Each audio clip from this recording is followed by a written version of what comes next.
Bonjour, eh bien moi c'est Pana, les initiales de Patrick Catching International. Si vous avez compris, tant mieux, mais si vous n'avez pas compris, tant pis. Et d'ailleurs, on s'en fout. Mais vous pouvez m'appeler le Riban. Eh bien aujourd'hui, si je fais cette vidéo, c'est parce que je suis un peu triste. Oui, je suis un peu triste parce que un de mes amis, je vais appeler l'ami Sosten, un de mes amis m'a appelé. Il m'a appelé, ça fait à peu près 3 jours, matin, il y a 3 jours. En pleine matinée, je reçois un coup de fil. Allô, comment tu vas? Oui, Sosten, comment tu vas? Ça ne va pas, mon frère. Ça fait à peu près une semaine, mon téléphone n'est pas disponible, simplement parce que je sors du poste de police, machin, j'ai été gardé à vue, tout ça. Je lui demande, mais qu'est-ce qui s'est passé? J'ai effectivement essayé de t'appeler. Qu'est-ce qui s'est passé? Il me dit, en fait, tu te rappelles de mon ex-copine là? Je vais appeler l'ex-copine Aline. Voilà. Il me dit, tu te rappelles de l'ex-copine Aline là, d'il y a 2 ans? Je dis oui. Qu'est-ce qu'il y a? Il me dit, vraiment mon frère, si tu n'entends pas parler de moi dans les 2 mois qui suivent, ça signifie que c'est vraiment grave. Alors vraiment, il faut prier pour moi. Je lui dis, mais qu'est-ce qui ne va pas? Essaye d'être plus clair, qu'est-ce qui ne va pas? Et bien, il me dit, en fait, depuis que Aline et moi on s'est séparés, déjà que c'est moi qui, c'est lui, Sosten, c'est lui qui avait initié la rupture. Il avait quitté Aline. Donc, il me dit, depuis que j'ai quitté Aline, Aline ne me lâche pas. Et il y a quelques temps, j'ai reçu une plainte pour viol. Je suis accusé de viol. Je lui demande, mais comment ça? Pourquoi est-ce qu'elle fait ça? Il me dit, vraiment, je n'ai pas assez de temps, je dois me concentrer à autre chose. Et puis, Sosten a raccroché, il est parti. Ça m'a vraiment, vraiment dérangé, vous voyez un peu. Et puis, ça m'a rappelé un phénomène. Ça m'a rappelé un phénomène. Un phénomène d'il y a à peu près 10 ans. Je dirais un peu plus de 10 ans. Ouais. C'est un mouvement qui a été initié aux États-Unis en l'année 2000. Beaucoup de personnes veulent faire dans le cinéma. Tout le monde veut se lancer dans le cinéma à Hollywood. Beaucoup de jeunes veulent se faire connaître. Beaucoup de jeunes veulent devenir des stars. Surtout les jeunes femmes. Ces jeunes femmes sont prêtes à tout pour devenir actrices, pour devenir des stars, pour se faire beaucoup d'argent, pour se faire connaître. Et puis, dans leur quête, dans leur soif d'argent et de carrière dans le cinéma, ces femmes se font abuser parce que les producteurs du cinéma, parfois il y en a qui exagèrent et qui vont même jusqu'à les harceler sexuellement, les agresser même sexuellement. Et c'est là où l'histoire commence parce que il y a un producteur qui invitait souvent ces jeunes actrices à son hôtel. Et il les invitait pour des auditions à l'hôtel et il les agressait presque, quand je dis presque, au vu et au su de tout le monde. C'est-à-dire, qu'est-ce qu'il faisait? Il invitait déjà en hôtel privé, ce qui ne se fait pas. Il t'amenait à l'hôtel avec ses quelques collaborateurs et quelques temps plus tard, il était capable de dire à ses collaborateurs, bon, vous pouvez partir. Je vais m'entretenir avec mademoiselle telle. Et là, vous comprenez très bien ce qu'on appelle s'entretenir avec.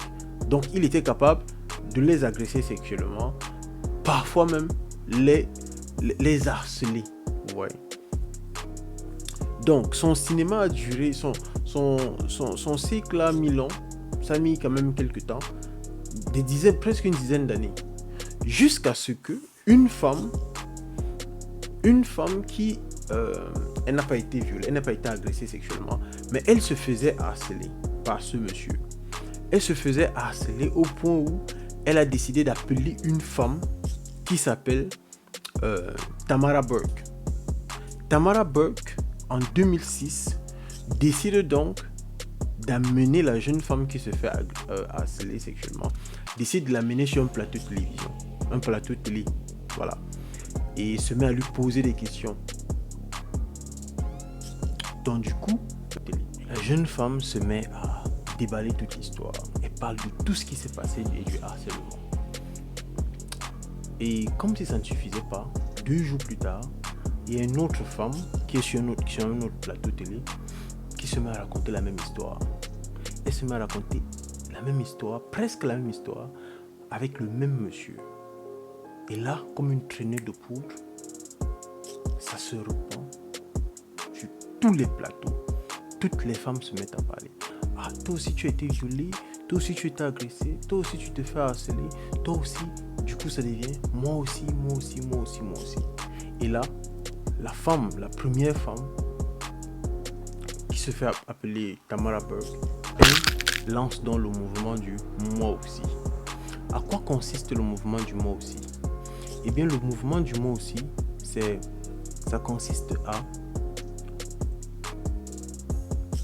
dévoiler, à briser le silence. Lorsque tu as été violé, tu as été agressé, tu te fais harceler, tu viens, tu postes un truc et tu racontes ton histoire. Dès que tu vas le faire, tout le monde on va se lancer à la recherche du monsieur ou alors des messieurs qui l'ont fait.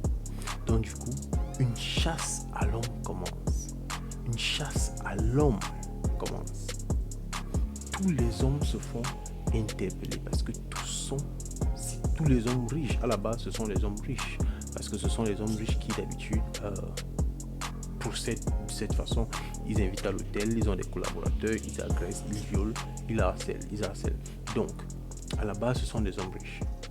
Mais, comme si ça ne suffisait pas, comme ce n'était pas suffisant, il y a donc certaines femmes qui décident de mettre leurs ex-copains ou ex-maris dans des problèmes parce que elles se rendent compte que le viol ou le harcèlement sexuel c'est un crime, et comme c'est un crime, ça va longtemps en arrière, ça va même à 10 ans en arrière. À New York par exemple, ça va à plus de 20 ans. Voilà, on ne limite même pas ça. Dans d'autres états, c'est depuis que tu es né. Si tu t'es fait violer quand tu avais 4 ans, aujourd'hui que tu as 40 ans, tu peux porter plainte. Si ton violeur est toujours en vie, bien sûr, tu peux porter plainte. Donc du coup, toutes les femmes se mettent à se venger des hommes.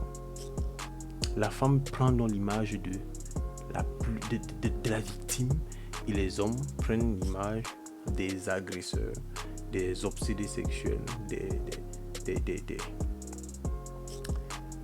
des méchants, quoi. Donc c'est comme ça que ces hommes se font et là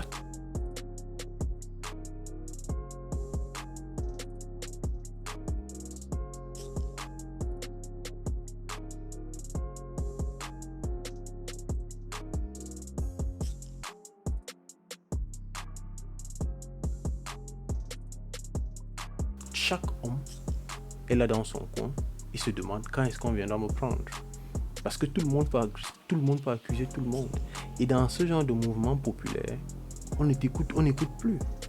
Vous savez, lorsqu'on attrape un bandit, dans nos communautés africaines, là, il y a des moments où, lorsqu'on attrape un bandit, on ne l'écoute pas. On se dit, si on t'a attrapé, si on t'a pris dans ces circonstances, ça signifie que tu es un bandit, ça signifie que tu l'as déjà fait, ça signifie que tu n'es pas à ta première expérience. Donc du coup, on va te punir, on n'a même pas besoin de t'écouter. Et je me souviens même, il y avait une fille qui avait fait ça à l'un de mes amis. Qu'est-ce qu'il avait fait? Un de ses copains était venu dans son quartier lui rendre visite.